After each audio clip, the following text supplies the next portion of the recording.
Hello friends, this is Dinesh Pavi from bike and immigration. आज हम बात करेंगे एक्सप्रेस एंट्री के बारे में, स्पेशली कैनेडियन एक्सपीरियंस क्लास के बारे में। मैंने अक्सर देखा है कि लोग Canadian experience class express entry को लाइटली ले जाते हैं और अक्सर उसमें गलतियां कर देते हैं, which results into the refusal of the application. सो आज हम बात करेंगे 5 ऐसे पॉइंट्स में के बारे में जो जिसमें लोग अक्सर गलतियां करते हैं, और इसके बारे में आपसे मैं टिप्स भी शेयर करूंगा। चलो स्टार्ट करते हैं। सबसे पहला जो पॉइंट है वो है प्रोफाइल क्रिएट करना। जैसे इंग्लिश में कहते हैं ना, good start is half done. जब आप एक्सप्रेशन ऑफ इंटरेस्ट लगाते हो एक्सप्रेस एंट्री में, अपनी फाइल क्रिएट करते हो, उस वक्त पे आपको बहुत ध्यान देना है।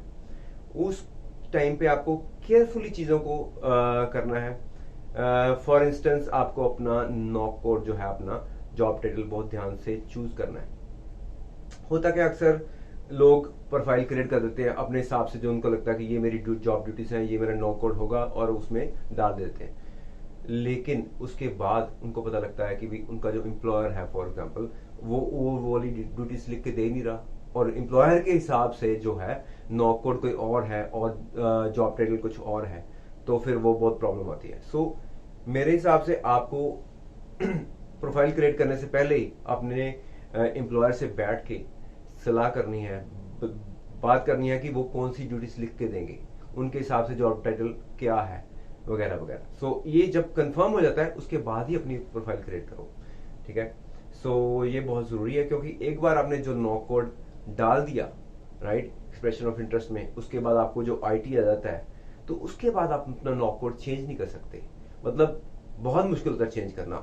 आईआरसीसी लाइक नहीं करती कि आप बाद में उसको कुछ भी चेंजेस करो, खासकर नॉ कोड और जॉब ड्यूटीज वगैरह, राइट। ये चीज है, इसके बारे में आपको ध्यान देना है। दूसरा पॉइंट है कि भाई अपना एक्सपीरियंस, राइट।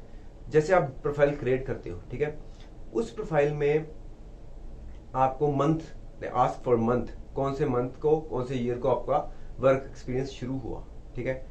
तो होता क्या, सिस्टम डेट नहीं मांगता, तो वो मंथ के हिसाब से चलता है। तो कई बार, जैसे फॉर एग्जांपल आपका मई 1 को एक्सपीरियंस 2020 को लेट्स से शुरू हुआ, ठीक है, और 2021 को अप्रैल को शुरू में आपने प्रोफाइल डाल दी, ठीक है। सिस्टम के हिसाब से वो मई से अप्रैल कैलकुलेट करेगा, उसके हिसाब से वो टाइम पूरा हो गया।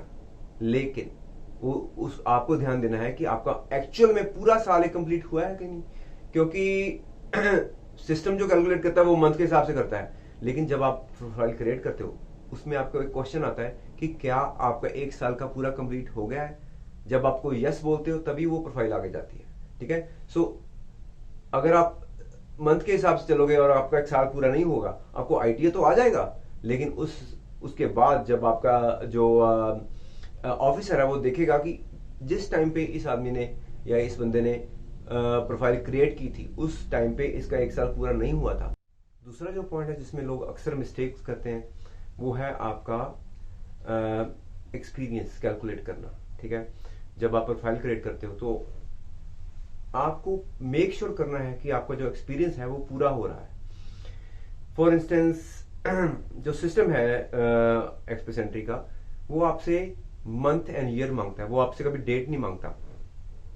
तो अगर आपका फॉर एग्जांपल जो एक्सपीरियंस है 1 जून 2020 को शुरू हुआ और मई एंड में आपका एक्सपीरियंस पूरा होना चाहिए, पूरा 1 साल पूरा होगा, राइट।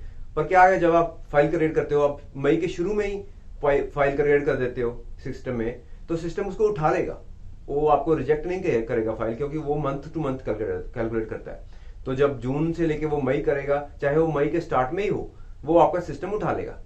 लेकिन प्रॉब्लम आएगी जब बाद में, जब आपको आईटी आ जाएगी, आप अपनी पीआर की फाइल डालोगे, तो जो ऑफिसर है वो देखेगा कि इसका एक्सपीरियंस उस टाइम पे पूरा नहीं हुआ था जब इसने प्रोफाइल डाली थी, तो आपको फाइल को वो रिफ्यूज कर देगा। आप पूछोगे कि ये ऐसा क्यों होता है कि भाई सिस्टम ने तो सिलेक्ट कर लिया, मतलब सिस्टम ने तो हमारी फाइल उठा ली थी, तो ये सिस्टम की गलती है। नहीं, एक्चुअली जब आप प्रोफाइल क्रिएट करते हो तो आपको कुछ क्वेश्चंस आते हैं, राइट। उसमें एक क्वेश्चन होता है कि क्या आपका 1 साल का एक्सपीरियंस पूरा हो गया है। जब आप यस करते हो तभी सिस्टम आगे लेके जाता है। You are liable for that, right. So आपको मेक श्योर करना है कि आपका 1 साल का experience in terms of time and in terms of hours कम से कम 1560 घंटे आपके पूरे होने चाहिए, एंड 1 साल का पूरा टाइम भी पूरा होना चाहिए। ये बहुत इंपॉर्टेंट है। बहुत लोगों के इस गलती के कारण रिफ्यूजल आते हैं। तो बात हो गई एक्सप्रेशन ऑफ इंटरेस्ट की। तीसरा पॉइंट है, अब जब आपको आईटी आ गया उसके बाद लोग अक्सर क्या गलती करते हैं। सबसे बड़ी गलती लोग करते हैं जॉब लेटर में। जॉब लेटर बहुत बहुत ज़रूरी है, वो आईआरसीसी के फॉर्मेट से कंप्लाइंट होनी चाहिए। उसमें सारी वो चीज़ें होनी चाहिए जो आईआरसीसी मांगता है, उनके हिसाब से जो उसमें चीज़ें होनी चाहिए, तो वो आपकी जॉब लेटर में मस्ट होनी चाहिए। बेसिकली मैं आपको शॉर्टली बता देता हूँ कि आपकी जॉब लेटर में क्या क्या होना चाहिए। सबसे पहले तो आपका नाम होना चाहिए। सबसे पहले तो डेट होनी चाहिए जिस डेट को वो जॉब लेटर इशू हुआ है, ठीक है। उसके बाद आपका नाम, आपकी डेजिग्नेशन, आपकी start date, end date. End date अगर आपकी वो जॉब अभी भी चल रही है तो उससे लिखा जा सकता है टिल नाउ और स्टिल वर्किंग, राइट। इसके बाद आपका जो है अपना जॉब लोकेशन, कहाँ पे एक्चुअली आपने जॉब किया है। समटाइम्स कंपनी का एड्रेस कुछ और होता है और आपकी वर्क लोकेशन कुछ और होती है। तो अगर ये सिनेरियो है तो आपको अपनी वर्क लोकेशन भी उसमें मेंशन करवानी है, ठीक है। इसके बाद आ जाता है आपकी मेन ड्यूटीज। आपकी जो ड्यूटीज परफॉर्म की है उस जॉब पे, ये बहुत जरूरी है और इसको बहुत केयरफुली आपको ड्राफ्ट करना है, ठीक है। बेसिकली रूल कहता है कि भी आपको नॉक कॉर्ड की सारी मेन राइट ड्यूटीज कवर करनी है। मेन ड्यूटीज मतलब सारी essential and main duties cover करनी है। तो आपको क्या करना है, नॉक वेब, इस वीडियो के डिस्क्रिप्शन में आपको लिंक दूंगा, वो वहां पे जाके आप अपने नॉक की ड्यूटीज ढूंढ सकते हैं। आपको नॉक टाइप करोगे उसकी ड्यूटीज, मेन ड्यूटीज आ जाएंगी।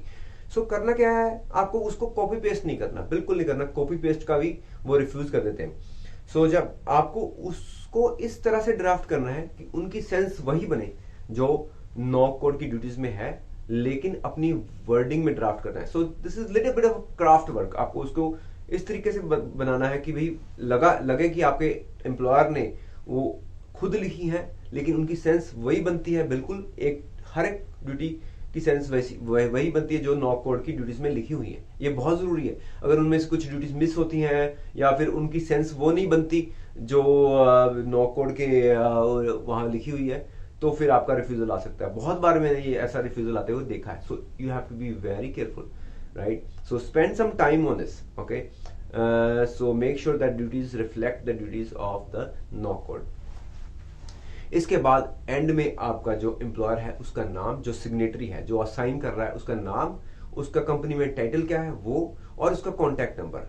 और फॉर श्योर ये जॉब लेटर है कंपनी के लेटर हेड पे होनी चाहिए, राइट। अगर कंपनी के पास लेटर हेड नहीं है तो उसका जो है पूरा कंपनी का नाम, एड्रेस, फोन नंबर, ईमेल, सब कुछ नीचे जहां पे एम्प्लॉयर साइन करता है उसके नीचे लिखा जाना चाहिए।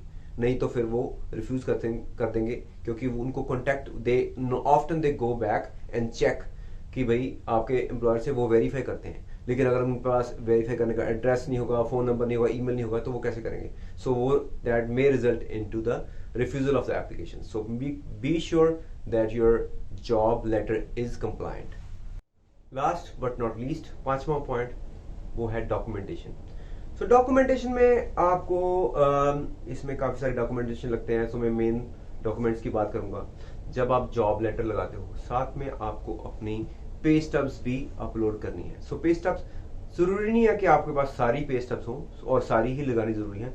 रैंडमली आप सिलेक्ट कर सकते हो, पर जितनी ज्यादा आप उस 4 GB के उसमें आती है उतनी ज्यादा आप लगाओ तो जितना अच्छा है, राइट।